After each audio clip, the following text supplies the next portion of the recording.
Welcome, dear listeners, to another descent into the abyss that is the shadow behind you.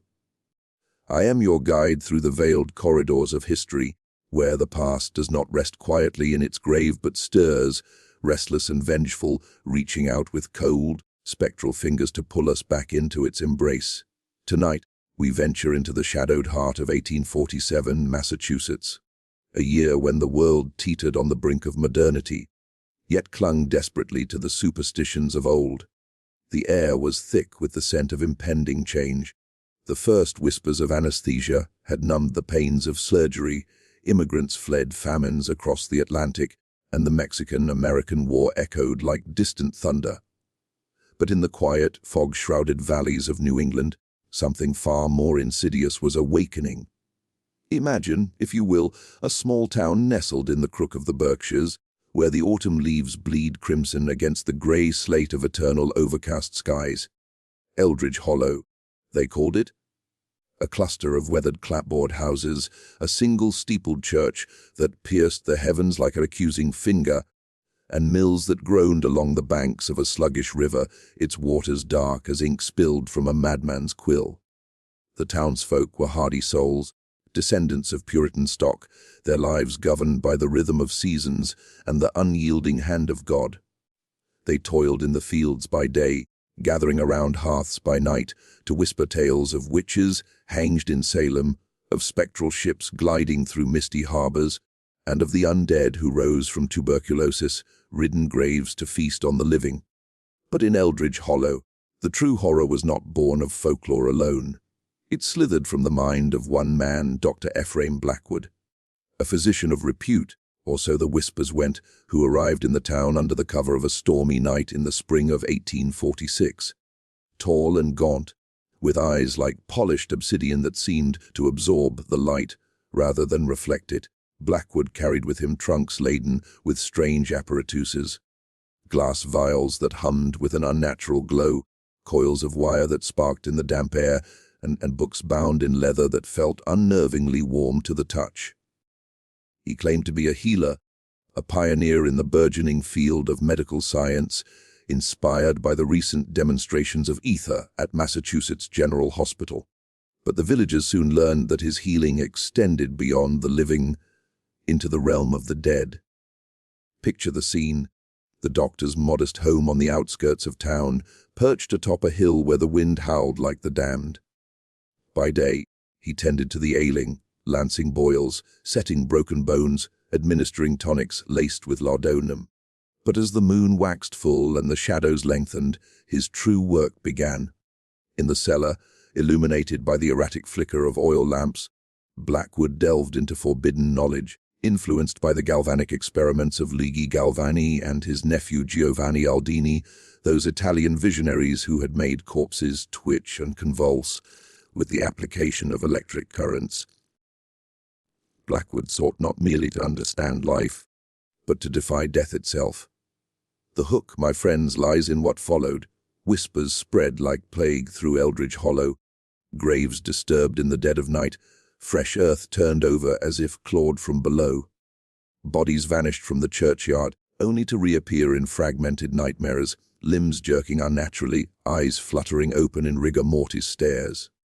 The doctor, they said, was raising the dead, not through sorcery, but through science, a blasphemy that blurred the line between God's domain and man's hubris. And as the experiments escalated, so did the terror.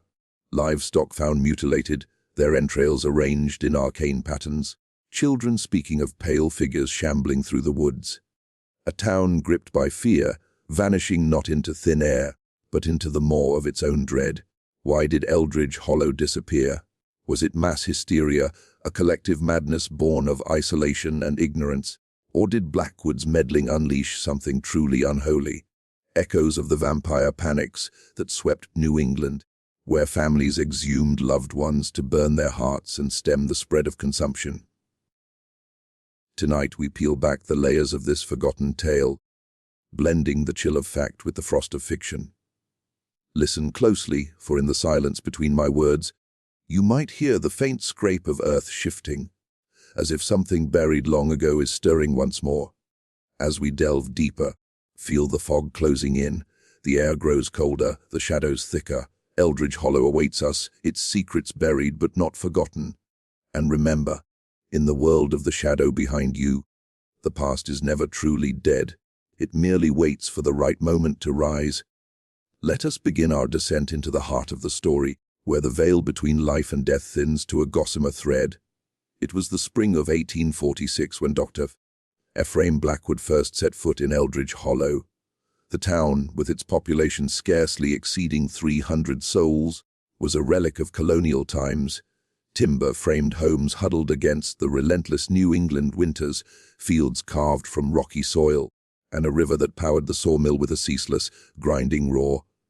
The villagers were a tight-knit clan, farmers like old Josiah Crane, whose gnarled hands bore the scars of decades tilling the earth, the widow Eliza Thorne, who ran the general store with a sharp eye and sharper tongue, and Reverend Silas Hawthorne, a fire and brimstone preacher whose sermons railed against the encroaching sins of the modern world. Blackwood arrived unannounced, his carriage rattling over the rutted dirt road under a sky bruised with storm clouds. He was a man in his late 40s, his frame lean as a winter birch, clad in a frock coat that hung loosely on his shoulders. His face was a study in contrasts, high cheekbones shadowed by a neatly trimmed beard, lips perpetually curled in a half-smile that never reached his eyes. Those eyes, oh, how the townsfolk would later shudder recalling them, dark pools that seemed to drink in secrets, reflecting nothing but the void. He purchased the old Abernathy house on the hill, a dilapidated structure abandoned after its previous owner succumbed to a mysterious fever. The locals watched from afar as Blackwood's servants unloaded his belongings, crates stamped with foreign ports, instruments glinting with brass and glass, and books whose spines bore titles in Latin and Greek. A learned man, Reverend Hawthorne proclaimed from the pulpit that Sunday, come to bring light to our humble corner. But Eliza Thorne, ever the skeptic, muttered under her breath, light or shadows? At first, Blackwood ingratiated himself with acts of benevolence. When young Abigail Crane fell ill with a racking cough, symptoms eerily reminiscent of the consumption that had claimed her mother, he administered a tonic that eased her breathing. A miracle, Josiah declared, though Abigail's cheeks remained pallid, her eyes haunted. He set the broken leg of millworker Thomas Reed, using a splint of his own design that incorporated curious metallic rods. Reed healed swiftly, but complained of strange tingles in his limbs, as if lightning lingered in his bones. Yet as summer waned into autumn, the doctor's nocturnal habits drew suspicion. Lantern light flickered from his cellar windows long past midnight, accompanied by the hum of machinery.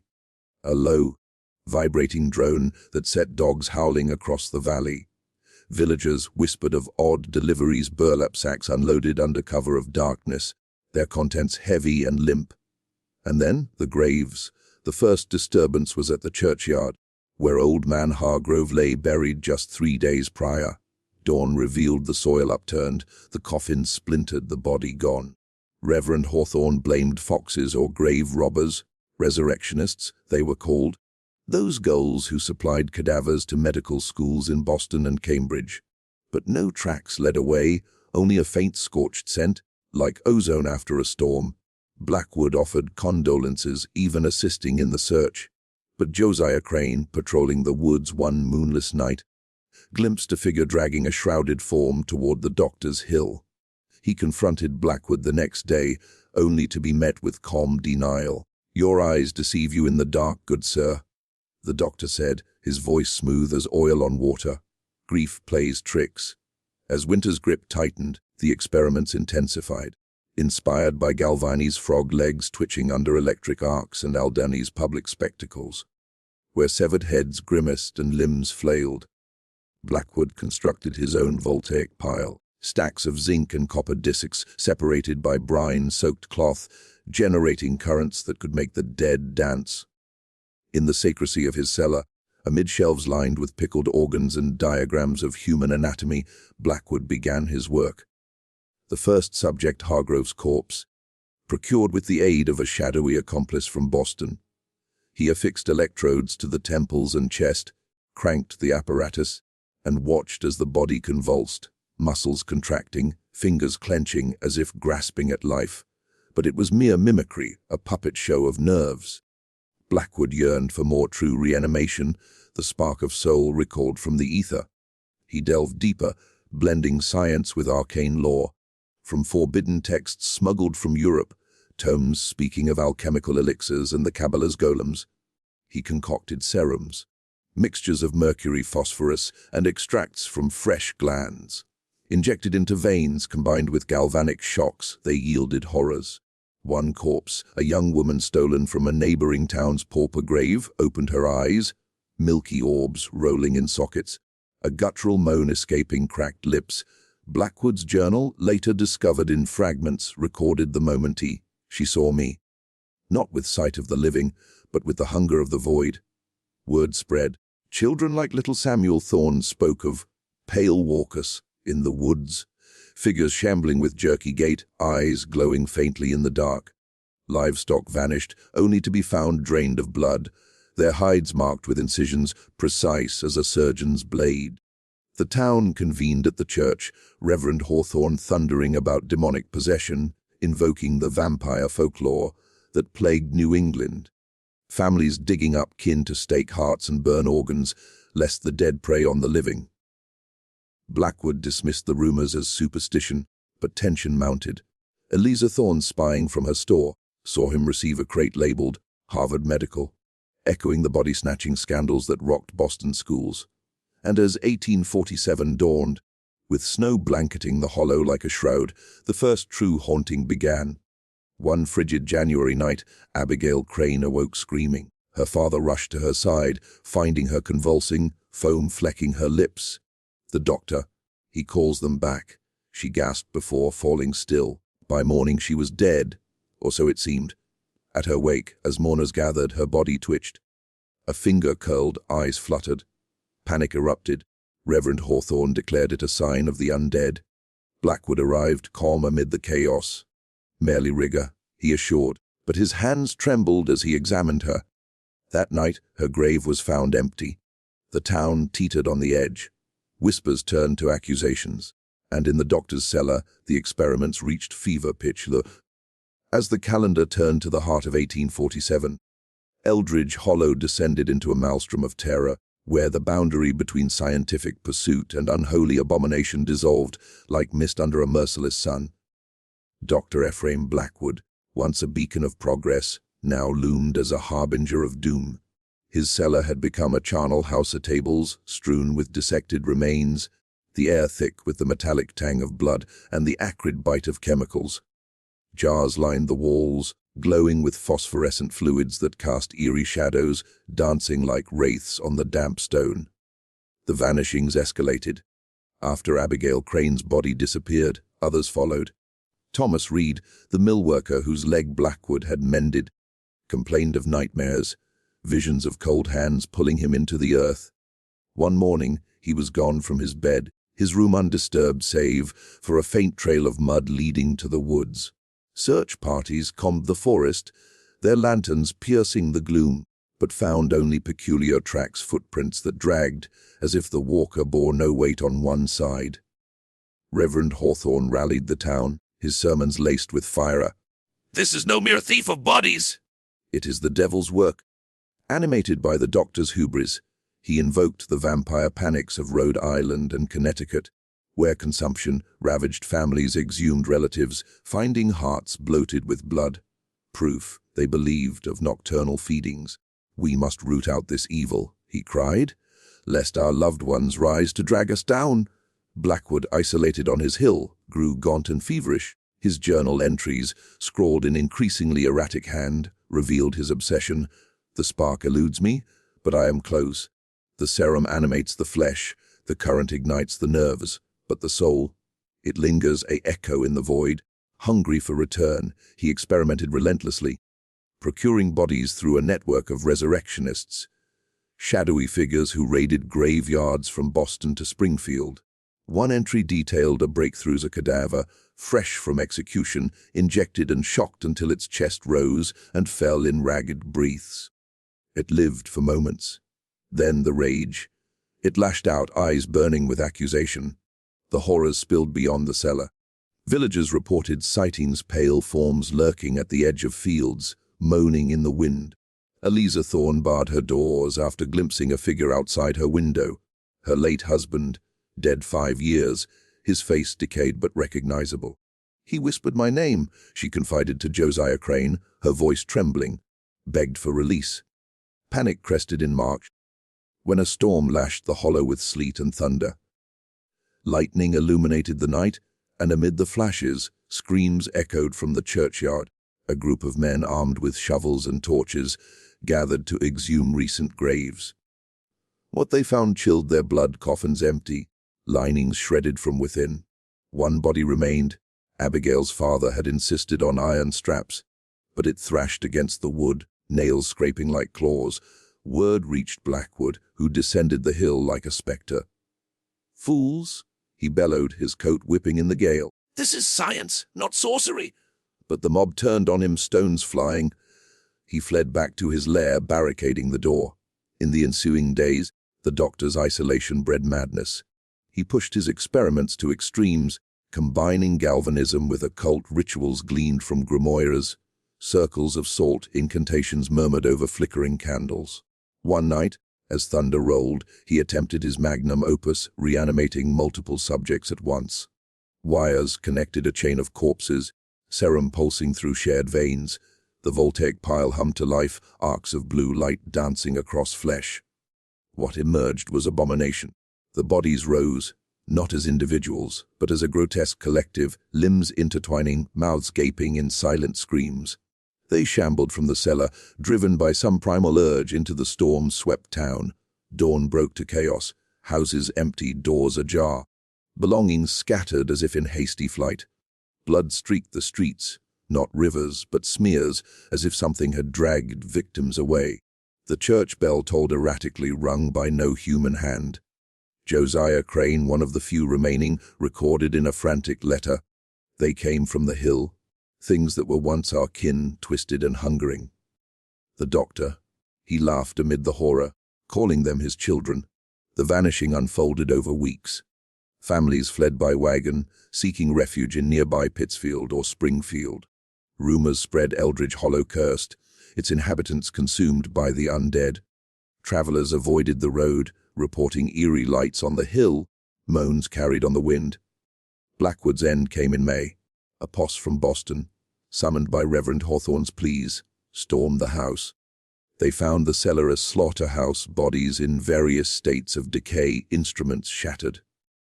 The doctor lay amid the wreckage, throat torn, as if by his own creations. His final journal entry: "They remember, they judge. The shadow behind me is my own." By summer's end, Eldridge Hollow stood empty, a ghost town, its buildings weathering into ruin. Maps erased it, histories forgot it. But whispers persisted. On foggy nights, figures still shamble through the overgrown paths, seeking the living to join their eternal dance. To fully grasp the chilling essence of Eldridge Hollow's fate, we must step back into the broader tapestry of 19th century New England. An era where enlightenment clashed with entrenched superstition, birthing horrors both real and imagined. Massachusetts in 1847 was a crucible of change. The Industrial Revolution churned in its mills. Immigrants from Ireland flooded its ports, fleeing the potato famine, and the abolitionist movement simmered, with figures like Frederick Douglass thundering against slavery's chains. Yet, beneath this progress lurked a deep-seated fear of the unknown, rooted in Puritan legacies of witch hunts and divine retribution. Medical science, in particular, teetered on the edge of miracle and monstrosity. Just a year prior, in 1846, Dr. William Morton demonstrated ether anesthesia at Massachusetts General Hospital, revolutionizing surgery by banishing pain. This breakthrough symbolized humanity's conquest over suffering, yet it also evoked unease, tampering with consciousness, blurring wakefulness and death. Harvard Medical School, founded in 1782, hungered for anatomical knowledge, but cadavers were scarce. Laws restricted dissections to executed criminals, fueling a black market in bodies. Enter the resurrectionists' body snatchers who prowled graveyards under moonless skies, exhuming the freshly buried for profit. In New England, scandals abounded.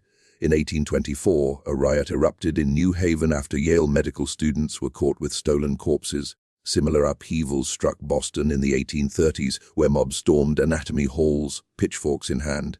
These anatomy riots reflected societal dread. The violation of the grave offended religious sensibilities, echoing biblical edicts against disturbing the dead. Galvanism amplified this terror. Luigi Galvani's 1780s experiments, making frog legs twitch with electricity, sparked a frenzy. His nephew Giovanni Aldini took it further, touring Europe in the early 1800s with macabre demonstrations applying currents to executed criminals, causing faces to contort, limbs to flail. In 1803, Aldini electrified the head of murderer George Forster in London, making jaws clench and eyes open, spectacles that blurred science and spectacle inspiring Mary Shelley's Frankenstein in 1818. In America, such ideas percolated through medical circles.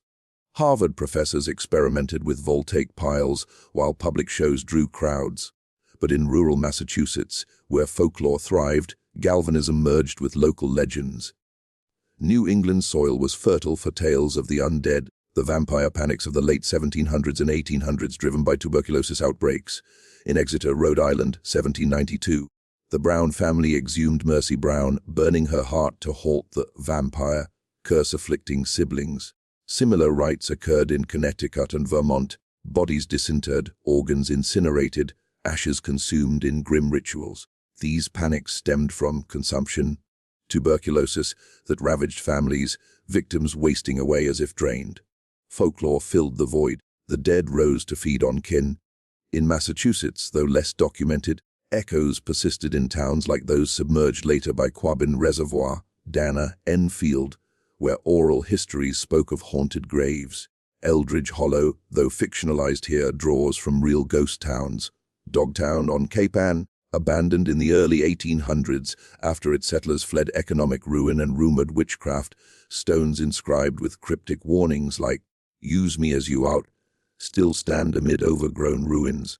Catamount in the Berkshires vanished amid mining failures, its echoes in folklore of spectral miners. Whitewash Village on Monomoy Island erased by a 1860 hurricane, leaving only shifting sands. Cultural trauma amplified these fears.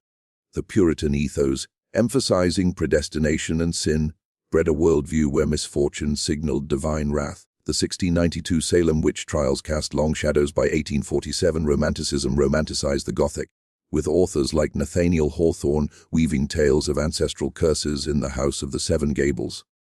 Edgar Allan Poe, though Baltimore-based, influenced New England with premature burial horrors mirroring body-snatching dreads. Immigration added layers. Irish newcomers brought Celtic folklore of banshees and revenants, blending with Yankee superstitions. In mills like those in Lowell, workers whispered of ghosts haunting machinery, perhaps echoes of industrial accidents.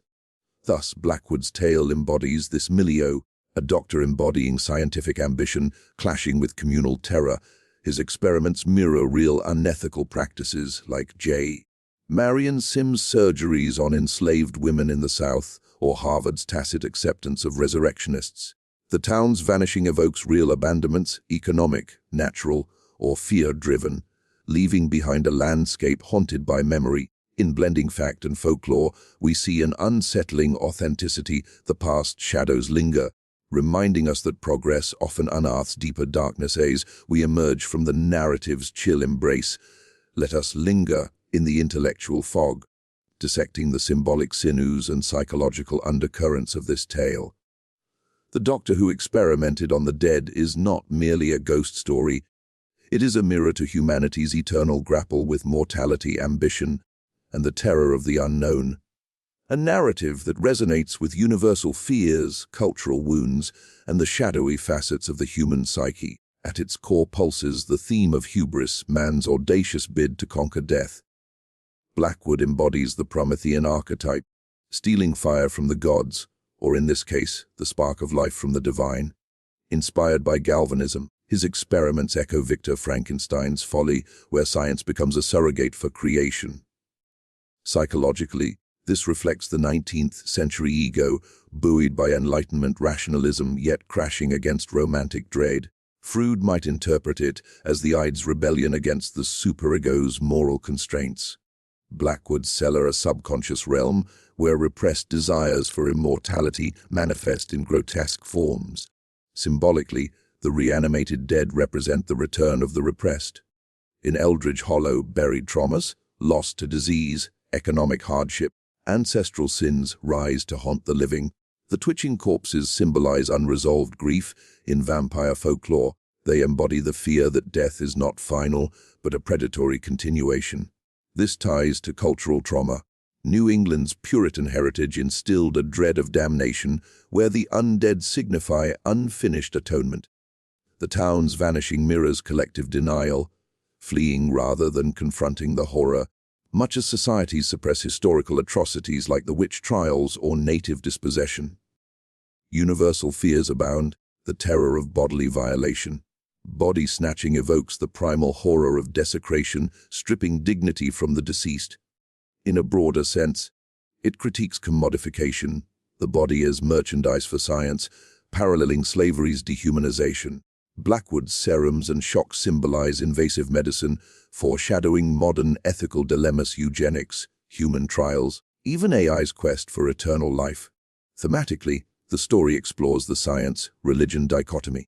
Reverend Hawthorne's brimstone versus Blackwood's voltaic pile pits faith against empiricism. Yet they converge in blasphemy. Both seek control over the ineffable. This reflects 1847's tensions, Darwin's ideas looming, challenging biblical creation. Psychologically, it taps into existential angst. If science reanimates, what of the soul? Blackwood's hungry void suggests nihilism, a Lovecraftian abyss where meaning dissolves. Gender dynamics lurk in the shadows. Victims like Abigail and Eliza highlight women's vulnerability. Objects of experimentation, echoing real abuses like Sims surgeries. The undead's hunger symbolizes patriarchal consumption, devouring feminine agency. Culturally, it connects to New England's identity, a land of innovations, Harvard, Mills, yet haunted by isolation. The Berkshire's rugged terrain fosters introspection, breeding folklore as coping mechanisms. The vanishing town evokes impermanence, America's manifest destiny masking erasure of indigenous lands or ghost towns from failed booms. On a deeper level, the tale probes human nature's duality, curiosity as both enlightener and destroyer. Blackwood's laugh amid horror suggests masochistic thrill in transgression, a Jungian shadow self unleashed. The audience's fascination mirrors this. We crave the chill, confronting our mortality vicariously. In thematic resonance, it parallels modern horror's bioethics debates over PR, organ harvesting scandals, zombie apocalypses in media reflecting pandemic fears. Eldridge Hollow warns: tamper with boundaries, and the shadow behind you grows. Thus, this story haunts not just with specters, but with introspection, urging us to question our pursuits, lest we awaken our own undead regrets. As our journey through the mists of Eldridge Hollow draws to a close, the chill settles deeper, like frost-etching patterns on a window pane, patterns that hint at shapes just beyond comprehension. We have traversed the doctor's shadowed cellar, witnessed the town's terror-fueled exodus, and peeled back layers of history and psyche. Yet, the true horror lingers not in the tale's end, but in its echoes. What if Blackwood's spark still flickers in forgotten corners? What if the undead of Eldridge Hollow wander still, their jerky steps a reminder that some boundaries should remain uncrossed? Picture the hollow now in our modern age, overgrown ruins swallowed by forest, where hikers report uneasy silences broken by inexplicable moans. Maps may omit it, but memory preserves a cautionary whisper against unchecked ambition. In 1847 Massachusetts, amid galvanic wonders and body-snatching shadows, one man's quest birthed collective nightmare.